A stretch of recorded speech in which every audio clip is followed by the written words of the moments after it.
Hello, everyone, and welcome to my two-part review of Kings of the Wyld and Bloody Rose. I wanted to try out something different with this review while still giving you guys something to watch. So join me as I review these two novels while some very chill Minecraft gameplay is on in the background. Hope you guys enjoy it. So, Kings of the Wyld and Bloody Rose are two fantasy novels written by the Canadian author Nicholas Eames. They center around the monster-ridden land of Granjul and the surrounding Heartwyld. This is a world which relies on the heroism of mercenaries to survive. But these mercenaries do not work alone. No. Everyone needs a team, and mercs are no different. These mercs travel in bands and tour across the lands fighting whichever monster happens to be bothering a particular village, a la The Witcher. And, just like The Witcher, they collect a great reward each time they do so. They go on tours that are usually booked by their manager and reap great fame and fortune by doing so. Now, you may be thinking, this sounds a lot like music bands, and you would be 100% right. That was exactly what Nicholas Eames was going for here. He has said in multiple interviews that he was heavily inspired by rock and roll and metal music, and each of his books so far are a love letter to a different era of music. As a rock fan myself, this was quite enjoyable to read, and the countless Easter eggs referencing famous musicians was a fun nod. Now, to get to the plot of the books. A quick synopsis of Kings of the Wyld first. I will have a timestamp for Bloody Rose in case there are those who don't want any information about the sequel before picking up the first one, or for those who just want a review for Bloody Rose. Kings of the Wyld follows Clay Cooper, a once legendary mercenary who has long been in retirement. When one day his old bandmate shows up at his door asking for his help, needing him for one last tour, Clay joins his brother-in-arms on his journey, but not before attempting to get the band back together one last time. Let me start off by saying this book is fun, period. It has to be one of the most enjoyable reads of a fantasy novel I've had in quite some time, and it is no mystery as to why. Nicholas Eames has such an energetic writing style, and there is not a page or an opportunity wasted for either a laugh or for an emotional moment. I liken it to the MCU. Everyone has a quip at the ready all the time, and more often than not, it's pretty funny. It doesn't detract too much from the story here, but it does have its problems, which I'll address in a bit. To go along with this point, the world that he has created here also doesn't take itself too seriously. The villains are over the top evil, and the character design pokes fun at itself often. It's not a dark, grimy, disgusting world without any sort of redeeming qualities.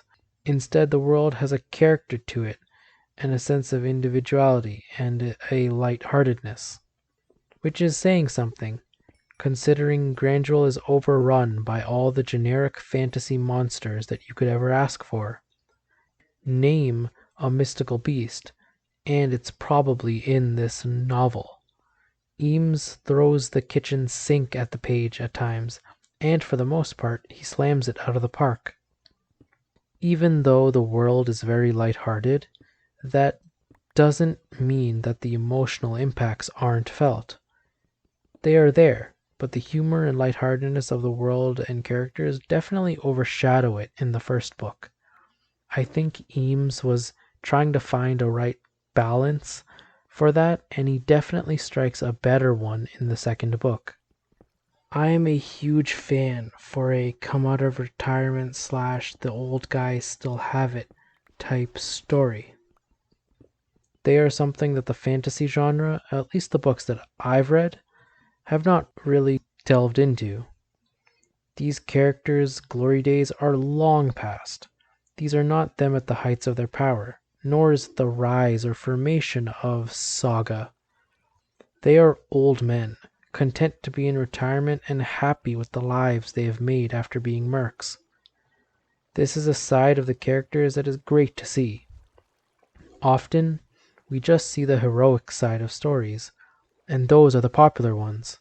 But these stories still have people in them, regular humans with normal family dramas and normal desires and passions. It was very cool to see a peek behind the curtain of what a retired badass crew of mercs would look like. From reminiscing about old times and commenting on how outlandish they may or may not have been, to making fun of the new generation of mercs who just don't do it like they used to. Eames does not hesitate to flesh out the older mercs. The cast of characters also work very well together. Saga is a group that you can't help but root for. Their dynamic in this novel honestly fills me with major FOMO for not experiencing their glory days.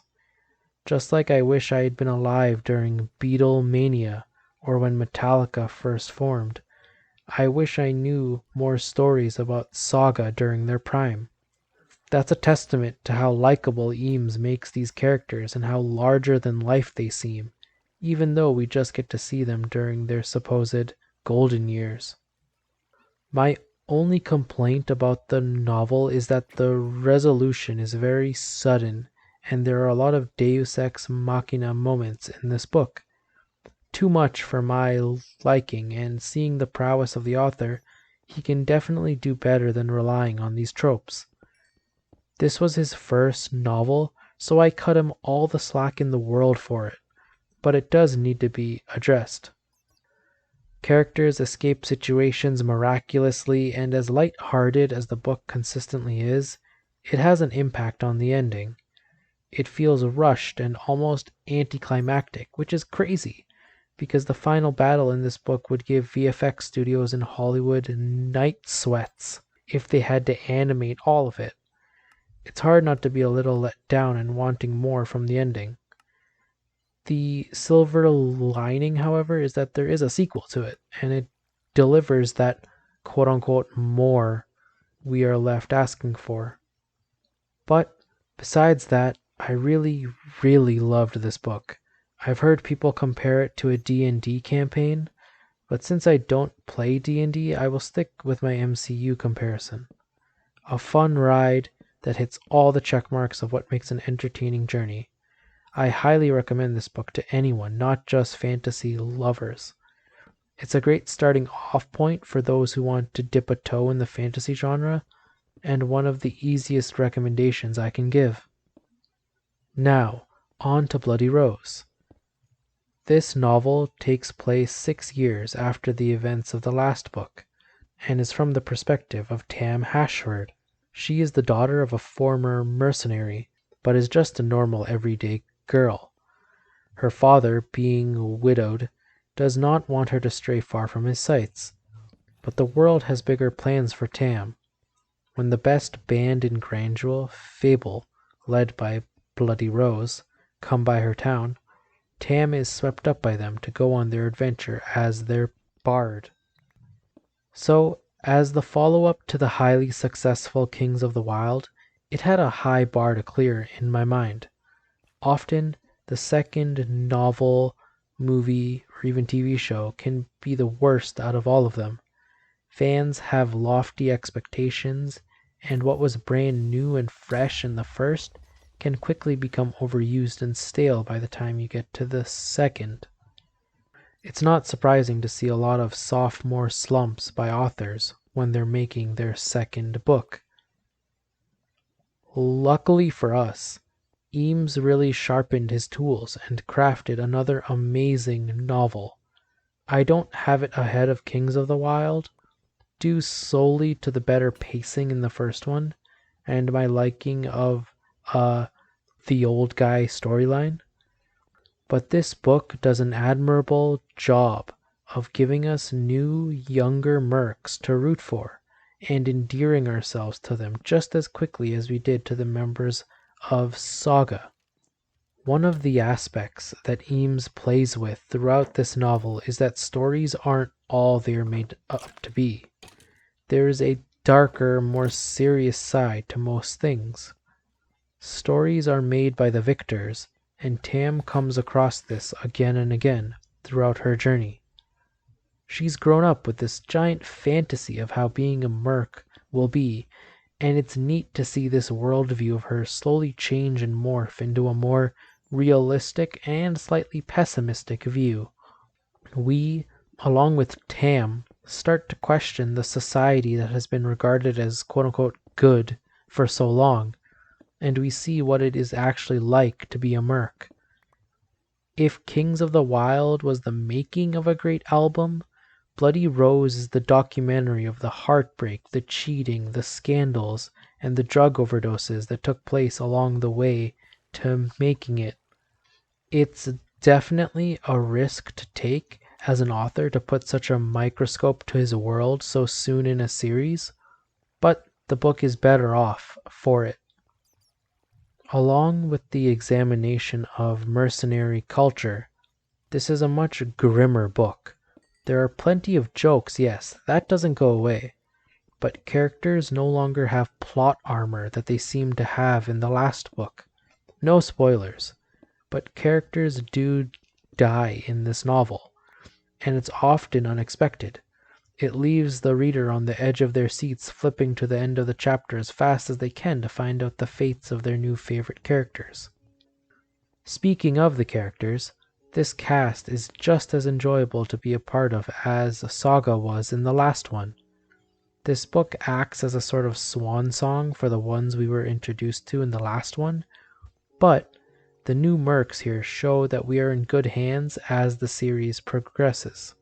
The same funness, for lack of a better term, is still present in spades in this novel. Eames is a great voice to have in the fantasy genre, and a much needed spark to it, in my opinion. I used to be a massive fantasy fan, and while I never fell off liking fantasy, it definitely started taking a back seat to other genres. But reading Eames's novels has got me back into the genre, and I'm so happy for it. It's a reminder of why I loved the fantasy genre, and it's no wonder why this book made me fall in love with it again. It's a love letter to fantasy. It may be a little cliche, but if you're going to do cliches, you better do them right, and Eames does it. My only problem with the book that I don't consider to be nitpicking is the pacing of the story. It doesn't really pick up until halfway through the book. Till then, Fable and Tam are just hopping from village to village, defeating monsters and doing contracts. It felt very old school video game like, in the sense that each chapter would be a new level, and once you move on from it / beat the boss, you don't really look back. The overarching villain doesn't even get introduced till halfway through. It makes for a meandering plot for a good chunk of the novel, and the only reason you don't get bored with it is because of the cast of characters and the humor that Eames injects into it. The sequel does not disappoint, and I highly recommend it for anyone who loved the first one. And for those who are wary about starting a new series because they are worried it may fall off, Bloody Rose proves Eames is not a one-hit wonder. I'm eagerly awaiting the next novel by Nicholas Eames. Wait for my review of that as soon as the novel comes out.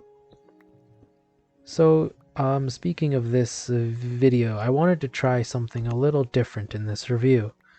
I'm experimenting with not only what I want to review on this channel, but the format of my videos too. Let me know if you enjoyed it or not. This is my first book review, besides the ones I was forced to do in school. So I am definitely rusty when it comes to talking about books and articulating my thoughts. But I love reading, and this is what I wanted to talk about this time. You can expect more book reviews along with movie and TV in the future. I'll definitely keep playing around with the format. Thanks for watching everyone, and if you liked the video, please consider subscribing. See ya.